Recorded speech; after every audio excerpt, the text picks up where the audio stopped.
Hello दोस्तों, मैं आपका दोस्त, मैं आपका होस्ट राजन कुमार आप सबका स्वागत करता हूं हमारे हम सब के फेवरेट चैनल डेवसेक्ट्रॉन में।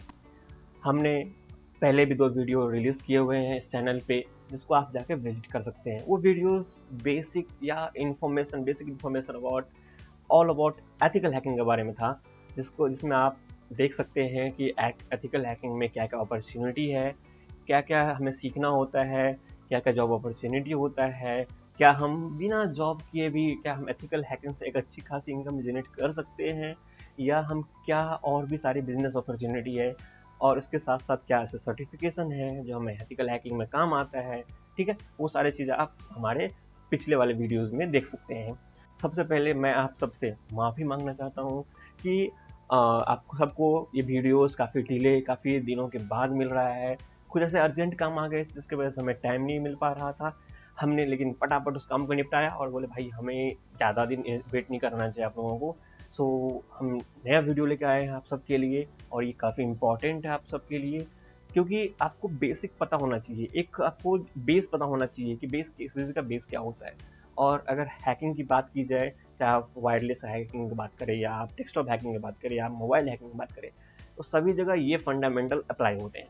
Phases of hacking, phases of hacking is not other thing, it's simple stages of hacking. Okay, इसको अदर भाषा में हम स्टेजेस ऑफ हैकिंग में बोलते हैं। कई जगह आपसे इंटरव्यू में क्वेश्चन पूछा जाएगा कि भाई स्टेजेस ऑफ हैकिंग बताओ, वहाँ कंफ्यूज मत होना कि भाई राजन भाई ने तो बताया था फेजेस ऑफ हैकिंग होता है, लेकिन इन्होंने पूछ लिया स्टेज ऑफ हैकिंग होता है। कई जगह स्टेप्स ऑफ हैकिंग पूछ लिया जाता है। वो सारा चीज ना बस शब्दों का खेल है, लेकिन सारे कॉन्सेप्ट एक ही होते हैं। ओके, सो हम आगे देखते हैं कि क्या क्या होते हैं वो फेजेस ऑफ हैकिंग, कैसे होते हैं वो, मतलब कैसे हमें फॉलो करना है। ओके, सो आई होप बहुत सारे लोग पहले से जानते होंगे। ओके, मैं मुझे पता है भाई आप सब बहुत ब्रिलियंट हो, आप सबों को अगर आप ये वीडियो देख रहे हो तो कहीं ना कहीं आपको ये चीज़ें पता है, लेकिन मैं बस स्टार्ट करना चाह रहा हूँ उन लोगों के लिए जिसको पहले से पता नहीं है चीज़ें, जो पहले से नहीं जानते हैं चीज़ों को। ओके, तो ये वीडियोस मेरा उन लोगों के लिए एक गिफ्ट के तौर पे है कि आप स्टार्ट से फ्रेश से स्टार्ट करो। ओके, सो हम देखेंगे आगे एक एक चीज डिटेल में समझेंगे। ठीक है, अगर आप स्टार्ट कर रहे हो एथिकल हैकिंग को, तो मैं रिकमेंड करूंगा आपको कि ये फेज आप जरूर फॉलो करें। फेज का सबसे पहला जो स्टेप आता है वो होता है रिकग्निशन। रिकग्निशन मीन्स हो गया कि किसी भी चीज के बारे में इंफॉर्मेशन गैदरिंग करना। मैंने पहले वीडियो में बताया था कि इंफॉर्मेशन गैदरिंग करना कितना इंपॉर्टेंट है एथिकल हैकिंग फील्ड में। ओके, किसी चीज को हैक करने के लिए उस चीज का प्रॉपर इंफॉर्मेशन होना चाहिए। मैंने पहले वीडियो में एग्जांपल लिया था एक घर का। अगर एक घर में किसी चोर को चोरी करना होता है ना, तो उस घर का वीकेस्ट पॉइंट खोजता है। उस घर के वीकेस्ट पॉइंट खोजने के लिए ये चीज़ को पता होना चाहिए, उस घर में कितने दरवाजे हैं, कितने खिड़कियां हैं, कहाँ पे बेडरूम है, कहाँ पे लॉकर रूम है, कहाँ पे पैसे रखे हुए हैं, तब वो सफिशियंट वे से उस घर में चोरी कर पाएगा। सेम ऐसे ही हैकिंग दुनिया में होता है। अगर आपको किसी सिस्टम के बारे में डीप अंडरस्टैंडिंग है, तो आप उस चीज़ को आराम से हैक या एक्सेस कर सकते हो, या उसको टारगेट कर सकते हो। देखो, मेरा ये मानना है कि हैकिंग बहुत बड़ा रॉकेट साइंस नहीं है। हैकिंग सिर्फ और सिर्फ deep understanding about the information system है। अगर आपको बहुत अच्छी जानकारी है इंफॉर्मेशन सिस्टम का, इंफॉर्मेशन डिवाइसेस का, जो इंटरनेट से जुड़े हुए डिवाइसेस हैं, जैसे लैपटॉप, डेस्कटॉप हो गया, ऑपरेटिंग सिस्टम हो गया, डिफरेंट डिफरेंट फ्रेमवर्क हो गया, अगर उसका नॉलेज अगर आपको है, तो आपको हैकिंग सीखने में बिल्कुल भी दिक्कत नहीं आने वाला है। ओके, जो सेकेंड फेज होता है वो होता है स्कैनिंग का। अगर आपने इंफॉर्मेशन गैदर कर लिया, तो फिर उसको क्या करना होता है, स्कैन करना होता है। क्योंकि देखो, जितने भी आईटी डिवाइसेज चल रहे हैं, जितने भी इंटरनेट डिवाइसेज चल रहे हैं, जितने भी आप बोल सकते हो टेक्नोलॉजी डिवाइसेज चल रहे हैं, उनकी एक कोई ना कोई आईपी होता होगा, और कोई ना कोई पोर्ट होता है। बिना आईपी पोर्ट के वो डिवाइस इंटरनेट से कनेक्टेड नहीं है। अगर कोई डिवाइस इंटरनेट से कनेक्टेड नहीं है, तो फिर उस पे हैकिंग ट्राई करना या हैक करना को कोई मीनिंग बनता नहीं है भाई।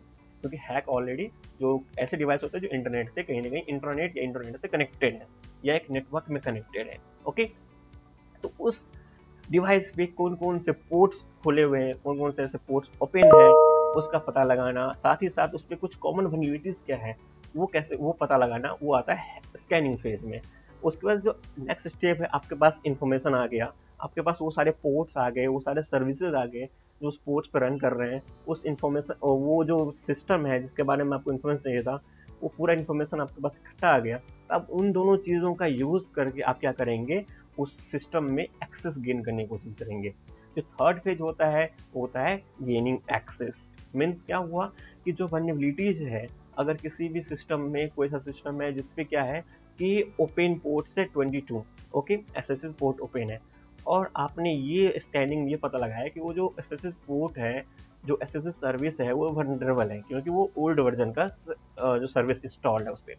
तो आप उस पर क्या करोगे, उसका एक्सप्लॉइट ढूंढोगे, एक्सप्लॉइट ढूंढने के बाद उस पर अटैक करोगे, फर्दर अटैक करोगे। आप या तो बहुत सारे टूल्स हैं उसके थ्रू अटैक कर सकते हो, मैनुअल स्क्रिप्ट के थ्रू अटैक कर सकते हो। तो उसको बोलते हैं अपन गेनिंग एक्सेस, उसमें एक्सेस गेन करना। ओके, जो सेकंड स्टेप जो आता है, नेक्स्ट स्टेप इसके बाद गेनिंग एक्सेस के बाद आता है वो होता है मेंटेनिंग एक्सेस। अगर आपने किसी में एक्सेस गेन कर लिया और वहां से बाहर निकल गया तो भाई हैक करने का फायदा ही क्या हुआ, हमें वहां से एविडेंस तो लेने हैं ना कि हमने इस चीज को हैक किया था पर्टिकुलर। अगर किसी सिस्टम में या किसी कंपनी के लिए हम काम कर रहे हैं तो हमें प्रूफ ऑफ कंसेप्ट लेना होता है कि आपका ये सिस्टम, आपका ये जो एप्लीकेशन है ये वल्नरेबल है, इसको हमने एक्सप्लॉइट किया था। इसके लिए हमें सबूत लेना पड़ता है, इसको बोलते हैं क्या, प्रूफ ऑफ कॉन्सेप्ट बोलते हैं। तो उस केस के लिए हमें एक्सेस को मेंटेन रखना होता है। मतलब जो कंप्यूटर है या जो हैकर है, अगर वो हैकर अगर रैनसमवेयर अटैक कर रहा है तो वो भी ऐसे ही स्टेप फॉलो करता है। पहले आपके सिस्टम के बारे में पता करता है, फिर उसको स्कैन करता है, फिर उसके बाद स्कैन करने के बाद क्या होता है, उसमें जो वल्नरेबिलिटी होता है उसको एक्सप्लॉइट करता है। फिर उसमें क्या होता है, उस कनेक्शन को बनाने रहने के लिए, उस जो कनेक्शन जो बना है, एक्सेस किया है, उसको बने रखने के लिए कुछ ऐसे टूल्स या कुछ टेक्निक आजमाते हैं वो लोग, जिससे वो उसका एक्सेस मेंटेन रहे और जो उसको परफॉर्म करना, जो टास्क वो टास्क परफॉर्म कर सके। ओके, सबसे लास्ट और सबसे इंपॉर्टेंट जो चीज़ होती है कवरिंग ट्रैक।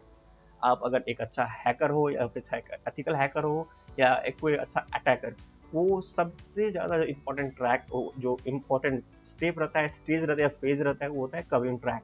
कवरिंग ट्रैक मतलब क्या, आपने अटैक किया, आपने जो वहाँ पे कुछ स्क्रिप्ट चलाए होंगे, कुछ भी ऐसा रहता है वहाँ पे। हर एक सिस्टम में जो सिस्टम एक्सेस करते हो ना आप, तो उसका फुटप्रिंट बन जाता है सिस्टम में। उसका क्या होता है, इसका हिस्ट्री बन जाता है सिस्टम में।